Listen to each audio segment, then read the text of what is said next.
하나님의 말씀은 누가복음 6장 27절에서 38절입니다. 누가복음 27절 6장 27절. 그러나 너희 듣는 자에게 내가 이르노니 너희 원수를 사랑하며 너희를 미워하는 자를 선대하며 너희를 저주하는 자를 위하여 축복하며 너희를 모욕하는 자를 위하여 기도하라. 너희 입뺨을 치는 자에게 저 뺨도 돌려대며 내 그릇을 빼앗는 자들에게는 속옷도 거절하지 말라. 내게 구하는 자에게 주며 내 것을 가져가는 자에게 다시 달라 하지 말며 남에게 대접을 받고자 하는 대로 너희도 남을 대접하라. 너희가 만일 너희를 사랑하는 자만을 사랑하면 칭찬받을 것이 무엇이냐? 죄인들도 사랑하는 자는 사랑하느니라. 너희가 만일 선대하는 자만을 선대하면 칭찬받을 것이 무엇이냐? 죄인들도 이렇게 하느니라. 너희가 받기를 바라고 사람에게 구워주면 칭찬받을 것이 무엇이냐? 죄인들도 그만큼 받고자 하여 죄인에게 구워주느니라. 오직 너희는 원수를 사랑하고 선대하며 아무것도 바라지 말고 구워주라. 그리하면 너희 상이 클 것이요 또 지극히 높으신 이의 아들이 되리니 그는 은혜를 모르는 자와 악한 자에게도 인자하시니라. 너희 아버지의 자비로우심 같이 너희도 자비로운 자가 되라. 비판하지 말라. 그리하면 너희가 비판을 받지 않을 것이요 정죄하지 말라. 그리하면 너희가 정죄를 받지 아니할 것이요 용서하라. 그리하면 너희가 용서를 받을 것이요 주라. 그리하면 너희에게 줄 것이니 곧 후이되어 누르고 흔들어 넘치도록 하여 너희에게 안겨주리라. 너희가 헤아리는 그 헤아림으로 너희도 헤아림을 도로 받을 것이니라. 오 하나님 아버지, 은혜를 감사합니다. 주의 말씀대로 이루어지게 하여 주옵소서. 예수님 이름으로 감사하며 기도드립니다. 자, 평지설교, 누가복음의 평지설교, 마태복음의 산상수훈 이야기는 계속됩니다. 그러나 27절입니다. 그러나 역전접속사입니다. 26절 앞에서 무슨 내용이 나왔습니까? 거짓 선지자들도 이같이 했다.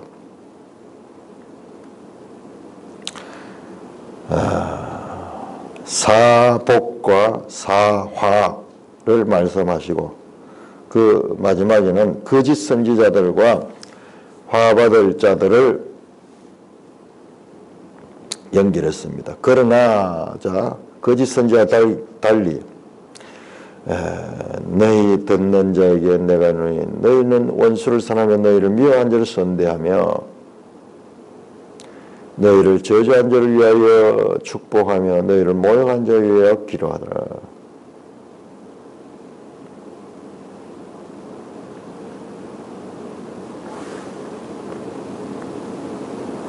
세상적인 그와 같은 기준과 달리 제자, 하나님의 아들들 또는 예수님의 제자들의 삶의 윤리는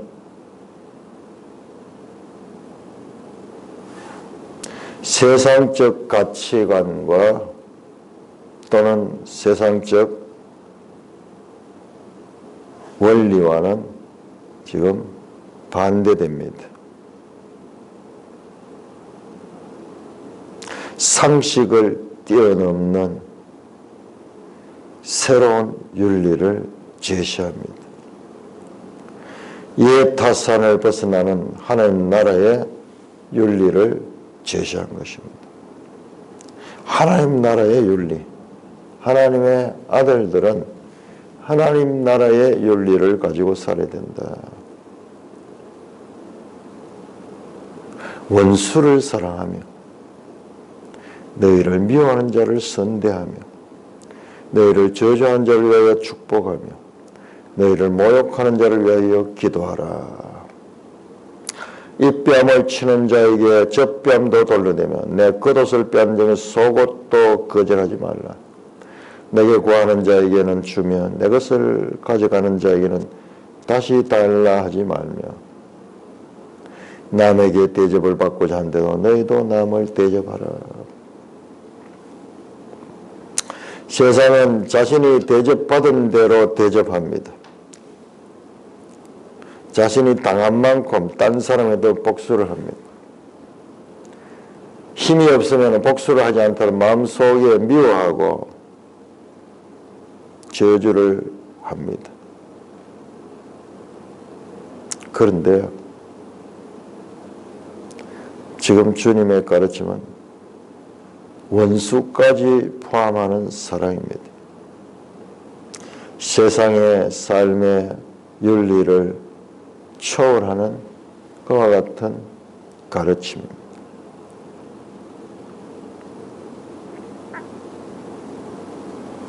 (29절에서 30절은) 신뢰를 들어줍니다. 원수를 사랑하시 무엇이며 미워하는 자를 선대하는 것이 무엇이며 저주하는 자를 위하여 축복하는 것이 무엇이고 모욕하는 자를 위하여 기도하는 것이 무엇인가. 신뢰로 이 뺨을 치면 저 뺨도 돌려대고 내 겉옷을 빼앗는 자에게 속옷도 거절하지 말고 네게 구하는 자에게 주며 네 것을 가져가는 자에게 다시 달라 하지 말라.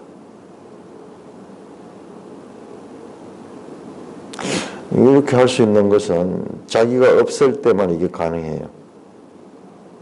인간은 본능적으로 자신의 것을 빼앗기면은 거기에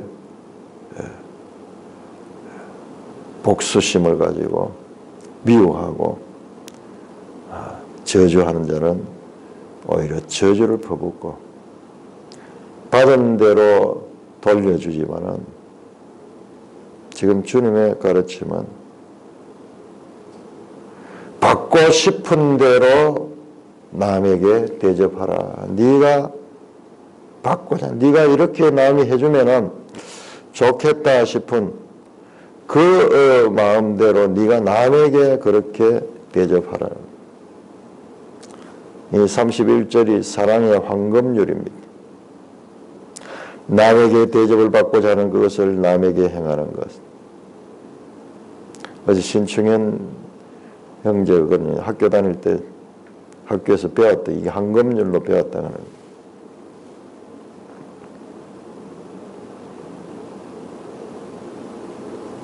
매일성경 해설이 참 잘 되어 있어요. 매일성경이 해설하는 분이 보통 분이 아니고 이게 성경적이에요. 자, 우리 한번 볼까요? 매일성경 해설에 세상 두 번째 단락이죠.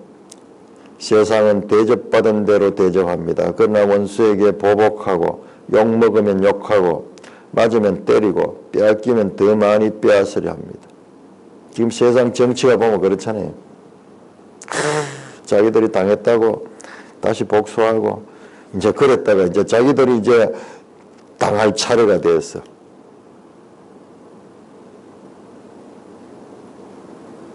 이 역사를 보면 늘 이걸 보면서도 인간은 자기 앞에 당하면 그거를 또 잊어버리는 거예요. 너무 참 어리석죠. 권력을 처음 가질 때는 마치 자기가 모든 걸 다 가지고 영원히 이 권력을 누릴 줄 알고 이제 그렇게 하는 거예요. 또 세상도 부안해동해가지고 그렇게 부추기는 거예요. 그랬다가 보니까 어느덧 그 민주주의 제도, 정치 제도는 이게 인류가 이게 얼마나 이게 어떤 면에서는 비능률적이잖아요. 대통령 하려고 그러면 한 4년 해가지고 되는 게 4년 되면 이제 알까 말까 한 거고 뭐 이래가지고 한 10년씩 뭐 이래가지고 뭐 한 그래 안 하고 4년 또는 5년 우리는 지금 5년 단임제예요. 4년 중임제를 하지 않은 거예요. 4년 중임제를 하다가 지금 5년 단임제로 바꿨잖아요. 이게 착각하는 거예요. 그 민주주의 제도가 비능률적이고 비효율적인 것 같지만은 이런 제도 자체가 더 큰 악으로 나아가는 것을 방지합니다. 새로 정권을 잡고 점령군인처럼 모든 것을 다 가진 처럼 이놈들 두고 보자 복수했습니다. 자기의 주군이 자살했던 거 그걸 원수로 갚는 거죠. 박수치며 속으로 시원했죠. 그러나 그 결과는 지금 자기들이 또 그렇게 당해야 될 그런, 이 역사의 반복이, 이게 뭐 유럽 역사는 그렇지 않아요. 유럽 역사가 더 심해요. 어제도 내가 저거 잠깐 봤는데, 영국에서도 영국 민주주의의 뭐 나라고 신사의 나라 가지만, 아니, 나중에 복수를 하는데요. 그 크로멜, 청교도 크로멜이 찰스 1세 그 왕정을 무너뜨리고 소위 공화제로서 그런 나라를 세웠는데, 그는 황제의 자리에 앉지 않고 호민관의 자리에 앉아가지고 그렇게 통치를 했습니다. 청교도 정신을 가지고 통치를 했는데, 너무 엄격하게 통치를 하니까는 나중엔 사람들이 또 반발하는데, 그러니까 강력한 군대를 가지고 그렇게 통치를 했는데, 나중에 크로멜이 죽고 난 다음에 죽은 시신을 부관 참시하는, 죽은 시신을 이 난도질하고 그 머리를 창에 꼽아가지고, 그래가지고 수십 년 동안 바깥에 걸어놓고 자기들이 당했다고, 상대가 없으니까 시신을 그렇게 훼손하고, 그렇게, 이 인간의 이 죄성. 권력을 가져서 뭘 하냐? 원수하고 복수하고. 성경은 그걸 가르치지 않습니다. 그렇게 하지 마라. 그렇게 해라. 대접받고 싶은 대로 대접하라. 원수라도 사랑하고 그를 위해 기여해야 합니다. 십자가에서 자신을 죽이는 자를 용서해달라고 기도하신 예수님처럼 말입니다. 하나님의 아들들은 하나님의 아들이 가신 길을 따라가는 자입니다. 자기를 죽여야 돼. 자기를 죽여야 돼. 받은 큰 사랑을 생각하며 자기를 부인하고 자기 십자가, 주님이 세상을 위하여 십자가를 지니다. 자기 십자가를 지고 갈 적에 우리가 이와 같은 길을 갈 수가 있습니다. 30절은 네게 구하는 자에게 내 것을 주며 네 것을 가져가는 자에게 다시 달라 하지 말라. 이 좀 피상적인 것 같은데요. 실제적인 사례가 나옵니다. 자, 고린도전서 6장 한번 보세요. 고린도전서 6장.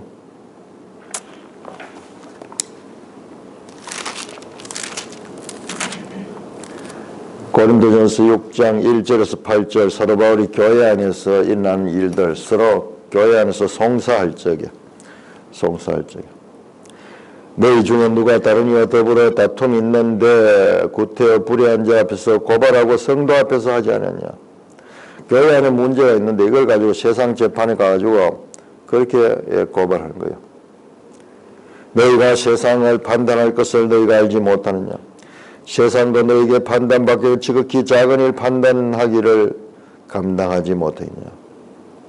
우리가 천사를 판단할 것을 너희가 알지 못하느냐. 그러거든 하물며 세상의 일이야. 하나님의 아들들의 정체성을 모르니까는 그냥 이 땅에 이 법을 따라가는 거예요.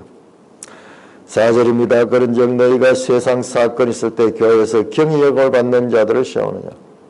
내가 너희를 부끄럽게 하려 하여 이 말을 하노니 너희 가운데 형제간에 판단할 만한 지혜 있는 자가 이같이 하나도 없느냐. 형제가 형제를 더불어 고발할 뿐더러 믿지 않은 자들 앞에 하느니라. 너희가 피차 고발함으로 너희 가운데 이미 뚜렷한 허물이 있다니 차라리 불의를 당하는 것이 낫지 않으면 차라리 속는 것이 낫지 않나. 차라리 불의를 당하고 속는 게 낫지. 너희 정당성을 드러내기 위해서 세상 법정에 가서 그렇게 이 세상 사람들 앞에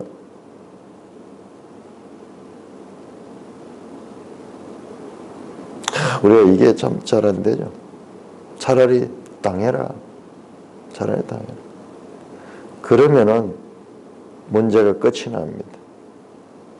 그러나 내가 손해보지 않으려고 세상 법정에 가서 다투고 싸우면서 오늘날 세상 법정에요. 교회 문제가 그렇게 많이 계류되어 있대요. 그러니까 판검사들이 교회를 아주 우습게 보는 거예요. 그런 사람들이 얼마나 많이 있는지 몰라요. 그러나 하나님을 믿으면서 이것도 이 하나님의 손안이 있다. 먹어라. 그렇게 원하면 그렇게 먹어라. 네 원하는 대로 해라. 하나님께서 내한테 새롭게 인도해 주겠지. 이런 마음을 가지고 살아야 될 것을 말씀합니다. 세상 사람들은 완전히 다르죠. 세상 사람들은 여기가 끝이기 때문에 여기서 물러나면은 모든 것이 다 빼앗긴다고 생각하니까는 여기에 집착하지만은, 그러나 우리 그리스도인은 물질의 주인도 하나님이시고 또한 이 세상에서 우리가 보상을 받지 못할지라도 하나님 나라의 보상이 있다는 것을 생각할 적에 이렇게 행동할 수 있는 거죠. 이렇게 그 소망과 믿음 때문에 이렇게 하는 거죠. 자기 의지 가지고 하는 거 아니에요. 32절에 너희가 만일 너희를 사랑하는 자만 사랑하면 칭찬받을 것이 뭐냐. 죄인들도 사랑하는 자는 사랑한다. 너희가 만일 선대한 자만 선대하면 칭찬할 것이 무엇이냐. 죄인들도 이렇게 한다. 너희가 받기를 바라고 너희 꾸며주면 칭찬받을 것이 무엇이냐. 죄인들도 그만큼 받고자 하여 죄인에게 구워주느냐. 즉 죄인들과 너희를 제자들을 대조하고 있습니다. 세상의 윤리를 초월하는 그와 같은 제자의 윤리를 가리키고 있습니다.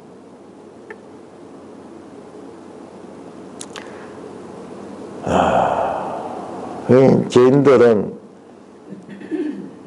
본능을 따라 사는 거예요. 본능을 자기중심적으로.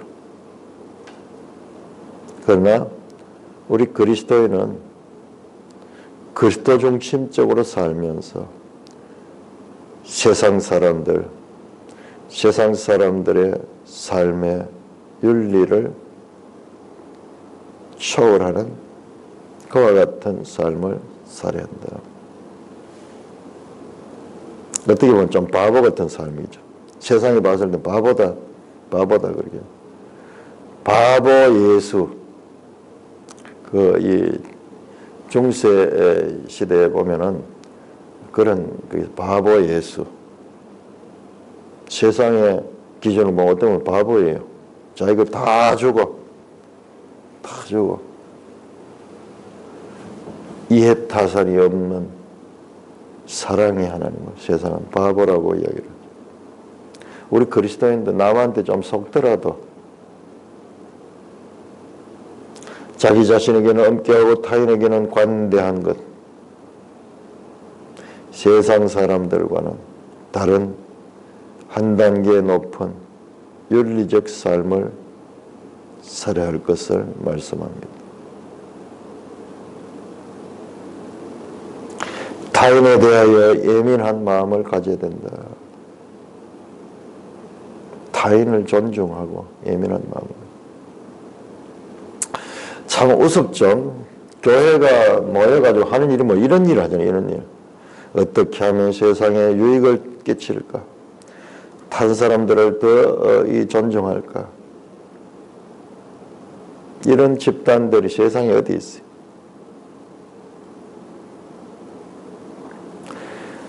(35절은) 오직 너희는 원수를 사랑하고 선대하며 아무것도 바르지 말고 구워주라. 그러면 너희 상이 클 것이다. 다시 또 말씀합니다. 원수를 사랑하라. 너희가 원수 되었을 때 하나님께서 그 아들을 보내서 너희를 화목해 줬다. 로마서 5장 10절. 그렇기 때문에 너희도 원수를 사랑하라. 원수를 사랑하는 사랑을 받은 자들이 이것을 행할 수가 있습니다.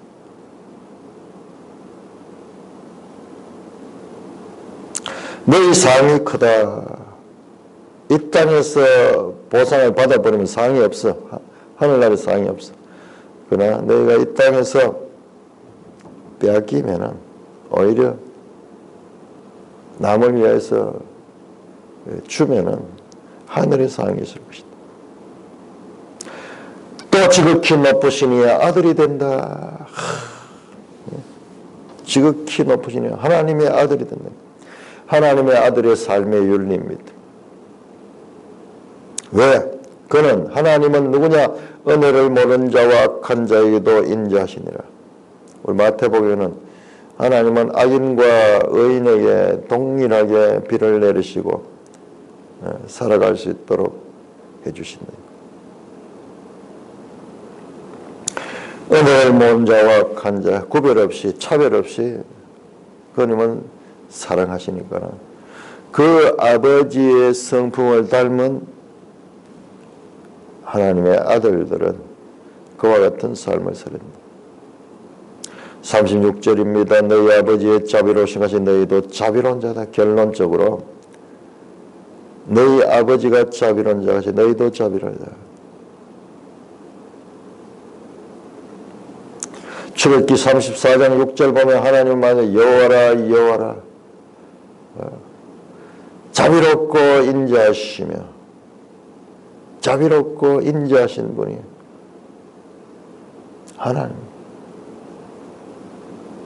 하나님의 형상을 닮은 삶, 그것이 하나님의 아들들의 삶이 되어야 된다. 아버지와 아들도 참 많이 닮죠. 어떤 사람 보면 참 우습습니다. 걸음걸이가 닮아있고 그 아버지와 그 아들 같죠. 그렇게 아버지가 자비로우니까 너희 하나님의 아들들도 하나님의 형상을 이루어서 자비로운 자가 되라고 말씀합니다. 비판하지 말라 그리하면 너희가 비판받지 않을 것이요 정죄하지 말라 그리하면 너희가 정죄받지 않을 것이요 용서하라 그리하면 너희가 용서를 받을 것이요 주라 그리하면 너희에게 줄 것이니 후히 되어 누르고 흔들어 넘치도록 하여 너희에게 안겨주리라.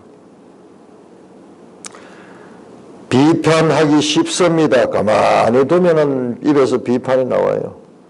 듣기 좋고 말하면 재미있어요. 그래서 비판한 거예요. 비판한 게 가슴 아프고 비판한 것이 어려우면은 비판하지 않습니다. 정죄하기 쉽습니다. 저 사람 나쁜 사람이다. 정죄. 용서하기 어렵습니다. 용서하라. 용서하기 어려워요.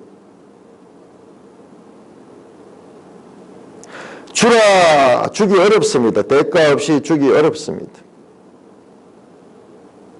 그렇기 때문에 주지 못하는 것입니다.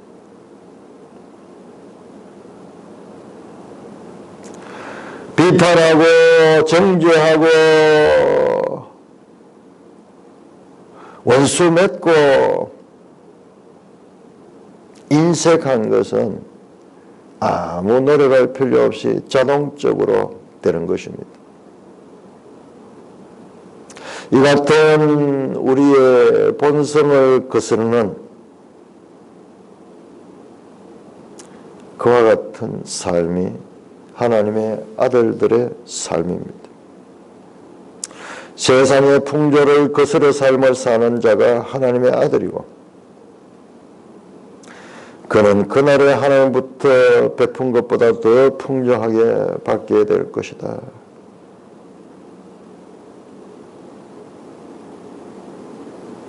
정말 하나님을 믿을 적에 우리는 이런 가치관을 가지고 살 수가 있을 것입니다. 너희가 헤아리는 그 헤아림으로 너희가 헤아림을 받을 것이다. 헤아리다. 메트론, 그 메트론, 측정하다, 청량하다죠.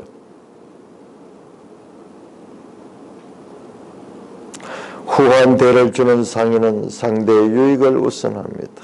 장사하는 데도 보면은 이 윤리가 장사하는 데도 적용이 돼요. 사실상 옛날에 전부 대를 가지고 이렇게 그렇게 청량 도구를 했잖아요. 살 같은 것도 대로 달아가지고 이렇게 주고 그럴 적에 후히 주는 대가 있고 인색한 대가 있어요. 그 도배기 칼이 도배기 칼 이래가지고 막대기까지 이렇게 싹 깎잖아요. 대를 싹 깎잖아요. 그때 이제 그 사는 사람은 그걸 보는 거예요. 그걸 보는 거예요. 제 집에 가면 대가 좀 후하다.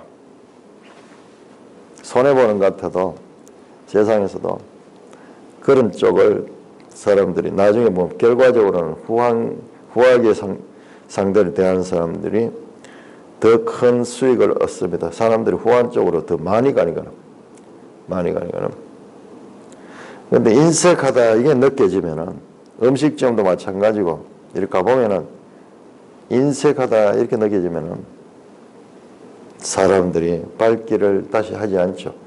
세상에서도 이런 윤리는 적용이 됩니다.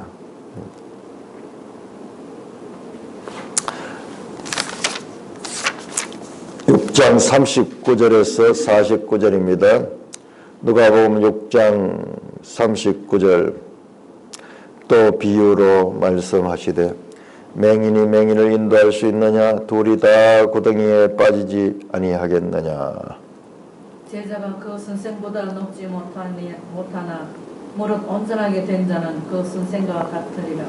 어찌하여 형제의 눈 속에 있는 티를 보고 내 눈 속에 있는 들보는 깨닫지 못하느냐.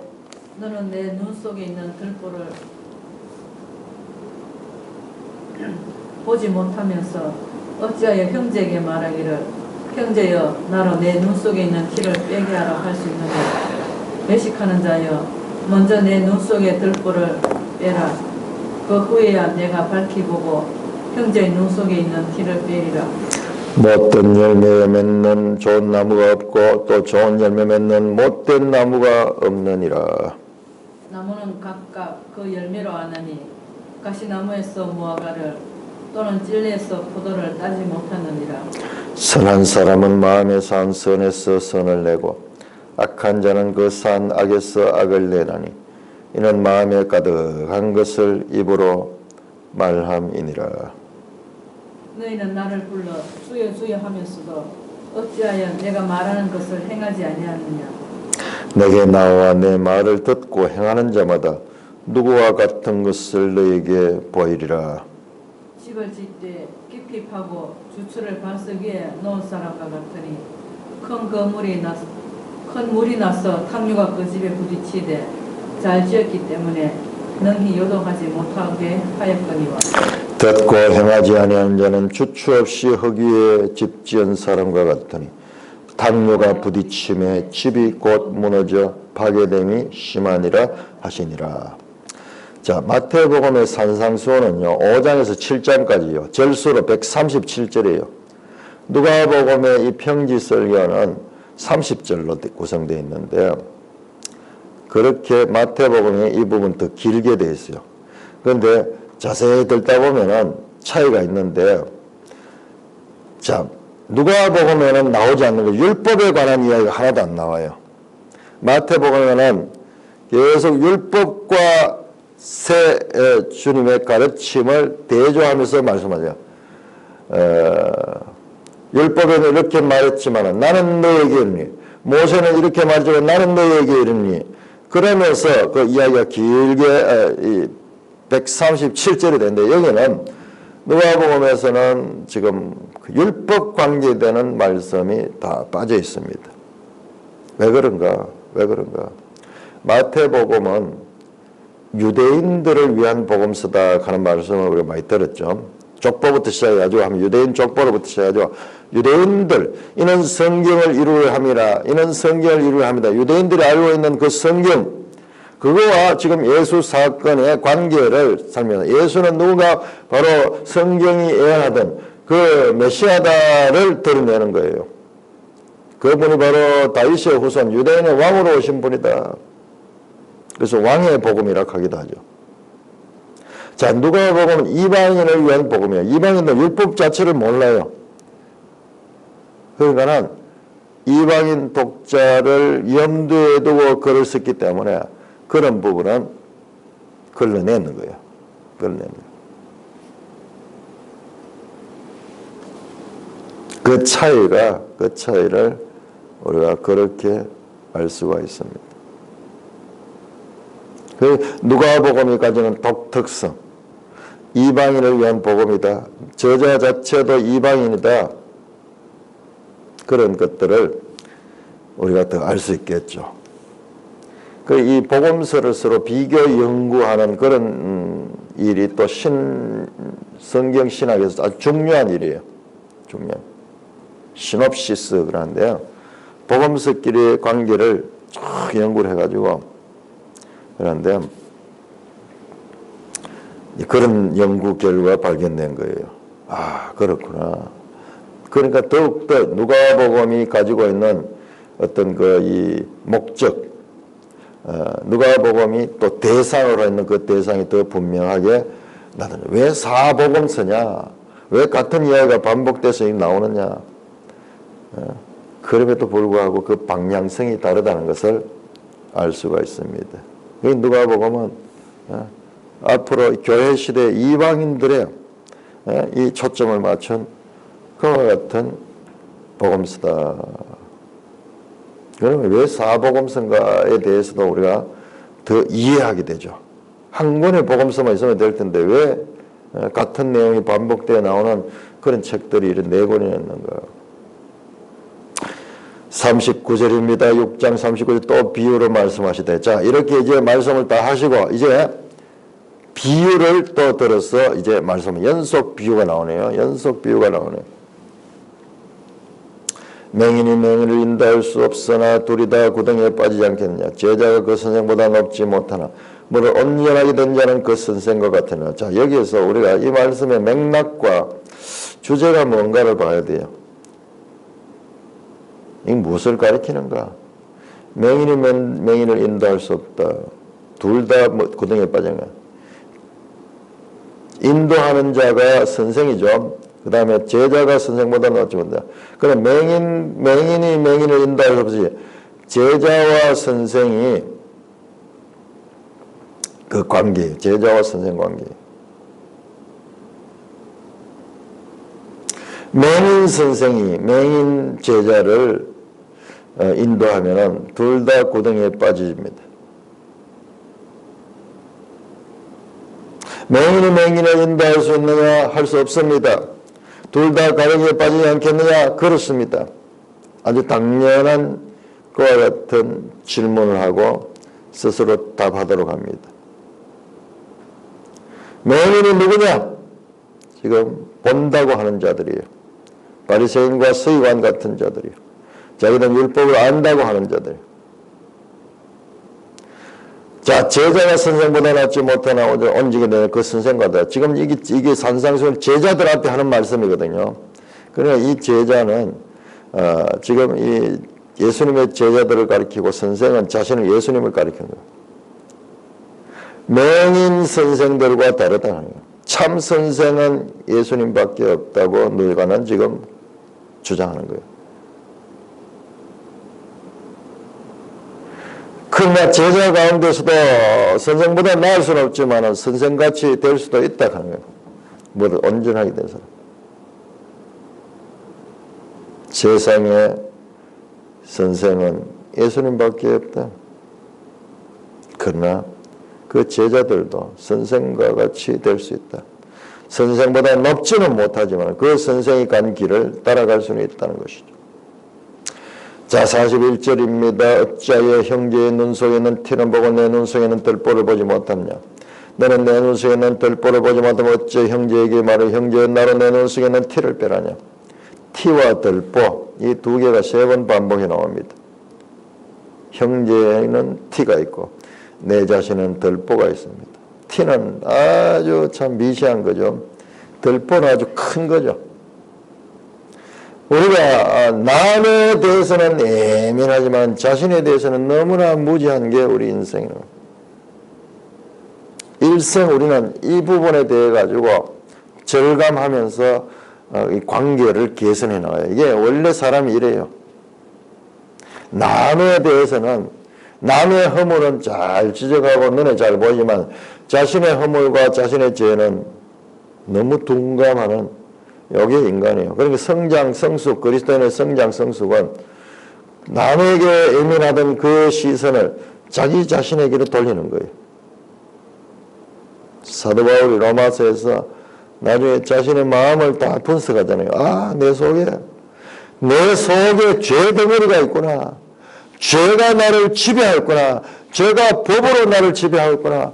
오라 나는 공관사나. 이게 이제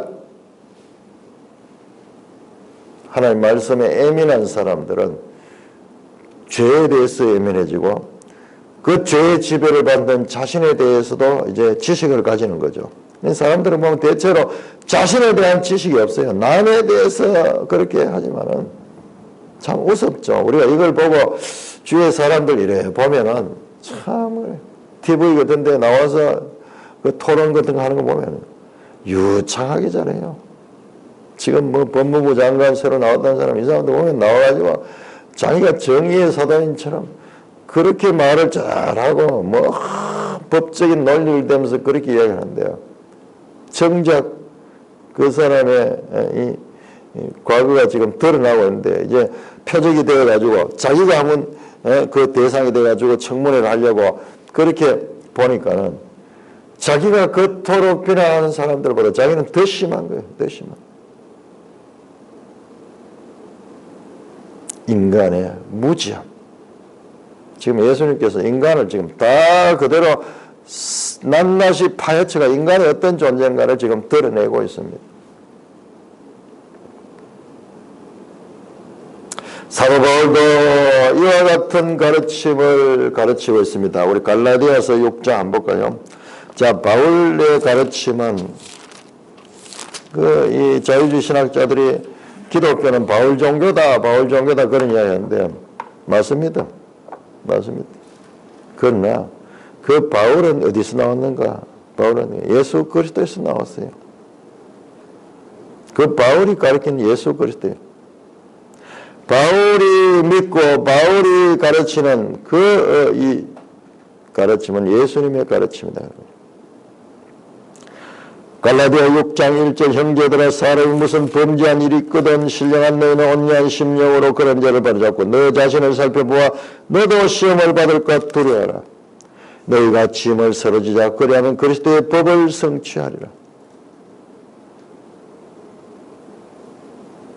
먼저 자기 자신을 들다보라. 만일 누가 아무것도 되지 못하고 된 줄로 생각하면 스스로 속임이라. 각각 자기 일을 살피라. 그리하면 자랑할 것이 자기에게는 있어도 남에게는 있지 아니하느니 각각 자기의 짐을 질 것이니라. 남에 대해서 자기 자신을 먼저 살피고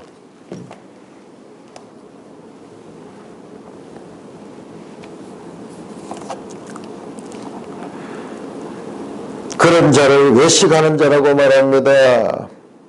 42절에 외식하는 자여 먼저 내 눈 속에서 들보를 빼라. 그에다 네가 밝혀보고 형제의 눈 속에 있는 띠를 빼라. 참 내 속에 이 들보가 있으니까 남의 티는 보면서 자기 것을 보지 못하는 거예요. 우리가 이런 것을 이 세상에서 늘 보잖아요. 그리스도인들은 이와 같은 주님의 가르침을 통해서 자기를 부인하고 또 자기의 문제를 알아갈 적에 겸손할 수 있죠. 그러니까 자기가 의인이니까는 겸손하지 못하는 거죠.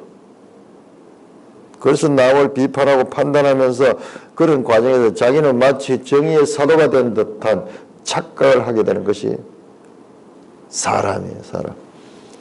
특별히 우리 좌파 사상 가진 사람들은 자기들은 늘 정의롭다고 생각하는 거예요. 늘 사회의 가난한 자, 약한 자를 위해서 이 세상을 바꿔야 된다. 그걸 가지고 있으면서 자기들이 얼마나 약한 존재인가에 대해서는 알지 못하고 있는 거예요. 그러니까 남에 대해서 그렇게 정죄를 하는 거죠. 박근혜 대통령이 지금 4년 가까이 이렇게 감옥에 수감되어 있는데도 가혹하게 사면하면 안 된다 그래요. 사면하면 안 된다. 박근혜 대통령이 무슨 죄를 그렇게 많이 지었어? 무슨 죄를 그렇게 지었는데 사면하면 안 된대요. 사람을 죽였습니까?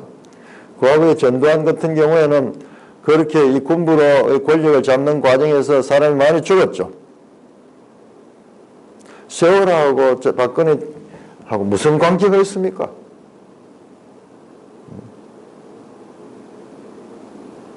그런데요, 안 된대요. 용서하지 못한대요.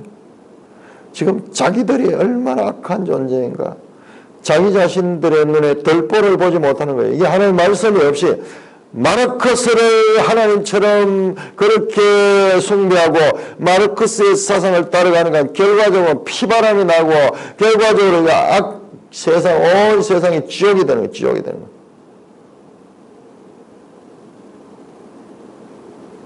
43절입니다. 못된 열매 맺는 좋은 나무가 없고 좋은 열매 맺는 못된 나무가 없다. 나무는 각각 그 열매로 하니 가시나무에서 무화과를 찔레에서 포를 따지 못하냐. 선한 사람은 마음에서 한 선에서 선을 내고 악한 자는 그 산 악에서 악을 내나니 이는 마음에 가득한 것을 입으로 말함이라. 사람의 성품은 보이지 않습니다. 외모로 볼 수 없어요. 얼굴이 자비롭게 생기고 얼굴에 보면은 뭔가 이렇게 자비롭게 보이는 그것 가지고 알 수 없어요. 그것 때문에 우리가 속습니다. 그것 때문에. 외모 때문에. 열매를 봐요. 열매를. 어떤 사람은 외모는 아주 선하게 보이는데 독한 악을 가지고 사는 사람들이 얼마나 많은지 모르네요.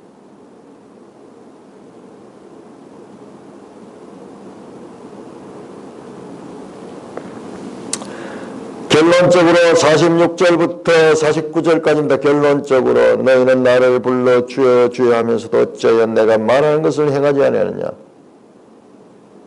우리 그리스도인들은 주님의 말씀을 듣고 행하는 삶을 살아야 된다. 믿음은 행함이 포함된 사상이다. 내게 나와 내 말을 듣고 행하는 자마다 누구와 같은 것을 너희에게 보이라. 집을 짓고 깊이 파고 주추를 반석 위에 놓은 사람 같으니 큰 물이 나서 탕류가 그 집에 부딪히며 잘 지었기 때문에 능히 요동하지 않을 거야. 듣고 행하지 않은 자는 주추 없이 여기에 집 지은 사람 같으니 탕류가 부딪히며 곧 집이 무너져 파괴함이 심하니라. 반석 위에 지은 집과 모래 위에 지은 집을 그렇게 이야기를 했다죠. 주추 없이 흙 위에 지은 사람. 겉으로 볼 때는 평소에는 멀쩡하게 똑같습니다. 아무런 문제 없는 것 같지만 그러나 큰 비가 오고 홍수가 오면은 그때 구별이 됩니다. 들음과 행함의 연속성을 강조합니다. 요점을 분명하게 하시고 예수님은 비유를 통해 설교를 마무리합니다. 예수님의 말씀을 듣고 주가 말씀하신 대로 행하는 것은 반석 위에 기초를 짓고 지은 집과 같은 것입니다. 그러므로 집의 기초가 부실하게 세우는 것은 어리석은 일입니다. 마찬가지로 예수님의 말씀을 순종하지 않는 것은 어리석은 일입니다. 이 반석 위에 지은 집과 그리고 그냥 흙 위에 집을 지은 것은 예수님 이 설교의 최종적인 결론입니다. 결론. 하나님의 아들들은 하나님의 말씀을 듣고 그 말씀을 따라 행하는 자다. 그런 자는 당당합니다. 그런 자는 당당해.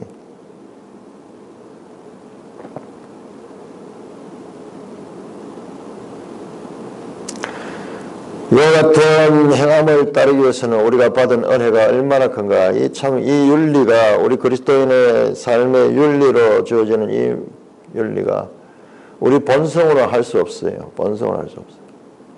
본성으로 할 수 없다는 것을 인정하고 하나님의 도우심을 받고 성령 하나님께서 우리와 함께 하실 적에 행할 수 있는 것이다. 그 믿음을 가지고 우리에게 삶에 있어서 세상과 차이나는 그와 같은 윤리를 가지고 살아야 될 것을 말씀하고 있습니다. 찬송가 455장입니다.